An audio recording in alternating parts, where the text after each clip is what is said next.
How many devices in your home connect to the internet? Don't think about it too hard. Just make a quick guess. All right, so let me go through what we have. Well, the first and second items are the modem and router, obviously. That's what you thought of first, right?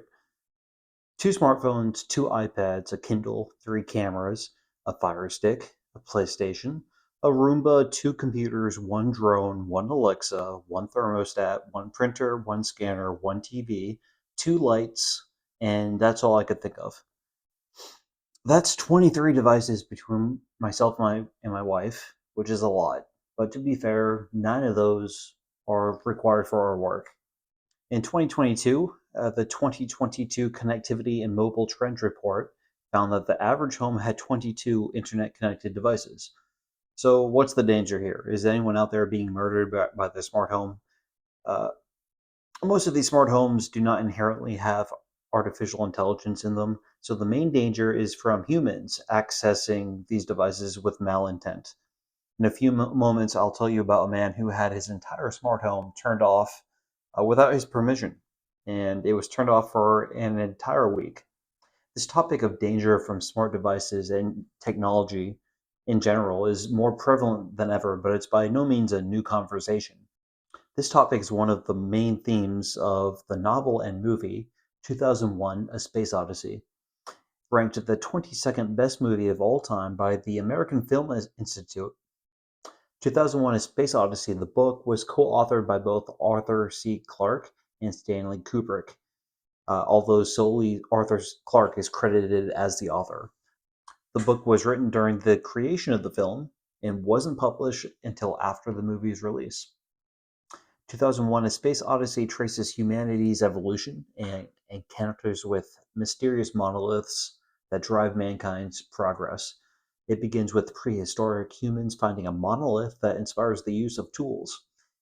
Fast forwarding to the year 2001, a similar monolith on the moon sends a mysterious signal to Jupiter, prompting a mission aboard the Discovery 1, crewed by astronauts Dave Bowman and Frank Poole, and controlled by the artificial intelligence HAL 9000. 2001: A Space Odyssey is a science fiction film released in 1968, directed by Stanley Kubrick and co-written with Arthur Clarke, the renowned science fiction writer. The two men drew on several of Arthur Clarke's short stories for the plot. The film is renowned for its special effects, ambiguous narrative, and exploration of existential themes. It's widely considered to be one of the greatest and most influential films ever made. The movie's themes generate endless dialogue and debate over a variety of topics. Some of the themes include the theory of evolution and mankind's progression, the relationship between man and technology, existentialism, isolation, unknown and the unknowable, and transcendence with transformation. However, the theme that interested me the most was the relationship between man and technology, not only because smart devices piss me off on a daily basis. Seriously, I don't know why every app needs two-factor authentication, and it makes me so angry. Regardless, not just because smart devices annoy me, but because some of the most intriguing moments of the film, uh, to me, anyways, deal with HAL 9000, the central character who is an AI gone rogue. I love this movie. My wife hated this movie. My wife and I are watching all the top rated 100 films rated by the American Film Institute. And after each film, we each rate it out of 5 stars and then combine our scores to score the movie out of 10. We are allowed to rate it as low as a 1.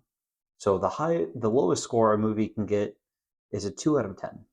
I gave 2001: A Space Odyssey a 5, and my wife gave it a 1. In explaining why my wife hated it, you may realize that this movie isn't for you and will save yourself 2 hours and 29 minutes. But first, I'll tell you why I loved it. Well, there are 3 reasons why I loved it, but also from now on, I will refer to the movie as 2001. Back to the 3 reasons why I love this movie. Firstly, the spectacle. 2001 was nominated for 4 Oscar awards, but only won. It won the award for Best Visual Special Effects, and rightly so. Each scene is a spectacle. Keep in mind that this film was released in 1968, which is before CGI. Kubrick was helped by the immense talent of a man named Douglas Trumbull, considered to be a pioneer in special effects. For 2001, Trumbull even went as far as to invent and develop a new type of photography process that he used specifically to film a certain scene in the movie. Trumbull also worked in other famous films, including Blade Runner, Star Trek the Motion Picture, Close Encounters of the Third Kind, which, interestingly enough, he also worked with his father on. His father did special effects as well. The father, Don Trumbull, did the special effects for The Wizard of Oz in Star Wars Episode 4. Interestingly, this was the only movie that won Stanley Kubrick an Oscar. And there's no denying that he was worthy of winning an Oscar for all of his work that he's done. It's surprising that he didn't win more. However, there were more than a few eyebrows raised that he didn't share this Oscar for Best Visual Special Effects with Trumbull. With the perfection and fastidiousness of Kubrick and the creativity and talent of Trumbull, 2001 is a feast for the eyes. The visuals are so good that some people believe that Kubrick was the person who filmed the alleged moon landing in Area 51. Another ridiculous sentence incoming. Some folks will get into arguments over which movie had the best ape costumes, 2001 or Planet of the Apes.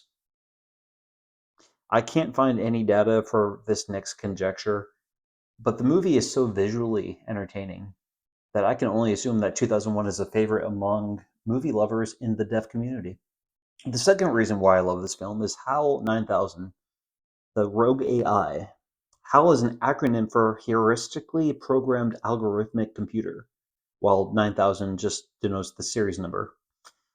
HAL is designed to autonomously manage the ship's operations and interact with the crew. He's characterized by a calm voice and presence throughout the ship as a red camera eye.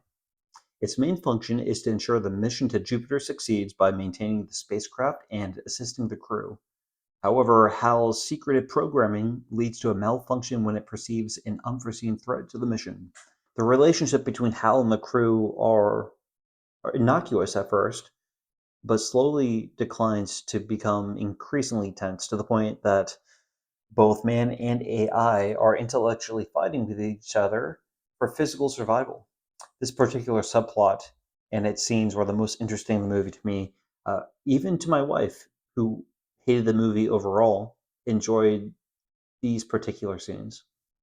These first two reasons, the spectacle of the film and HAL 9000, are common reasons why the movie is so loved.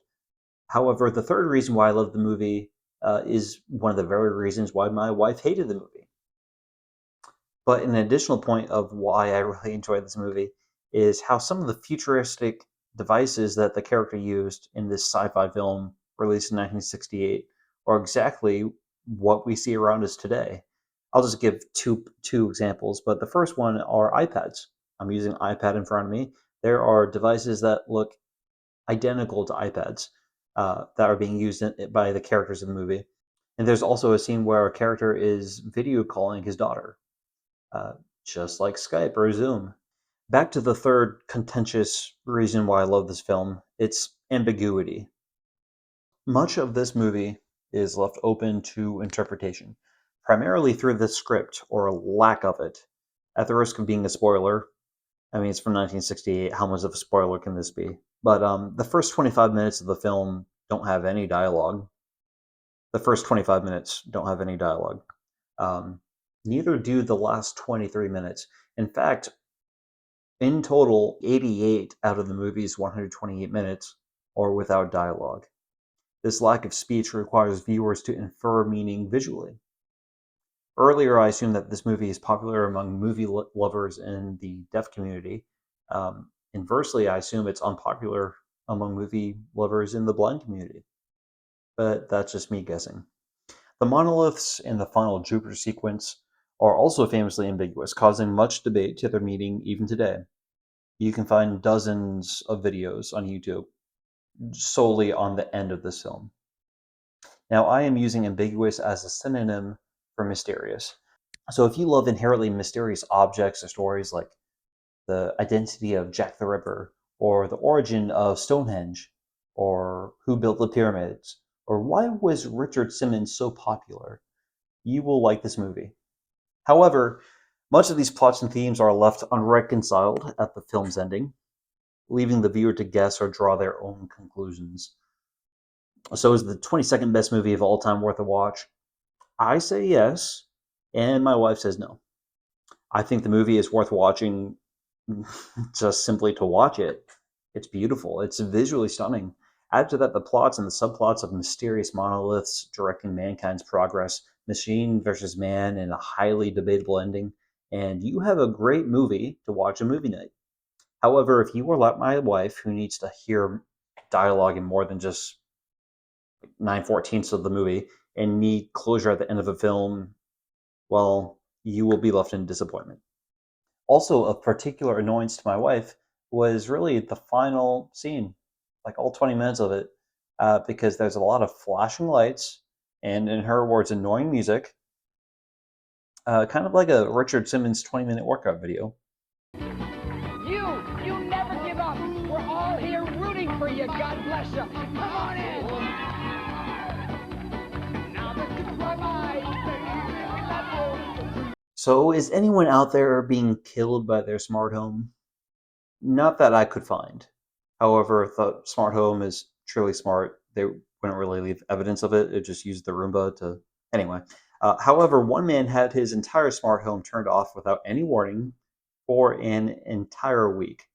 Brendan Jackson found himself unable to access his Amazon Echo devices one day, from which he completes many tasks and errands. Upon contacting Amazon's customer services, he was informed that the day before, an Amazon delivery person heard racist remarks from Jackson's Ring doorbell while delivering a package. However, not only was no one home upon the delivery, but Jackson has several security cameras that, upon review, showed the doorbell only making the automated response, "Excuse me, can I help you?" and that the delivery person was wearing headphones. According to Jackson, Amazon made no attempt to contact him about the situation and instead simply turned his smart home devices off for an entire week. So, the last Top 100 movie that my wife and I watched was one of the most entertaining movies we've ever seen. My hint at the time was a love triangle. I ended up going with the thumbnail: Cougars, Dunning-Kruger, and an Unknown Future. The next movie in the top 100 list that my wife and I watched was the precursor to one of the best TV shows of all time. My hint for that next video is Surgeons, Sex, and Soldiers. If you think you know what it is, leave a comment below. I'm interested to know if anyone can guess what that next film is. Also, if you end up figuring out how many devices you have in your home that are connected to the internet, if you don't mind, put down the number of the comments. I'm interested to see how many other people have as many devices as we do. Thank you for watching.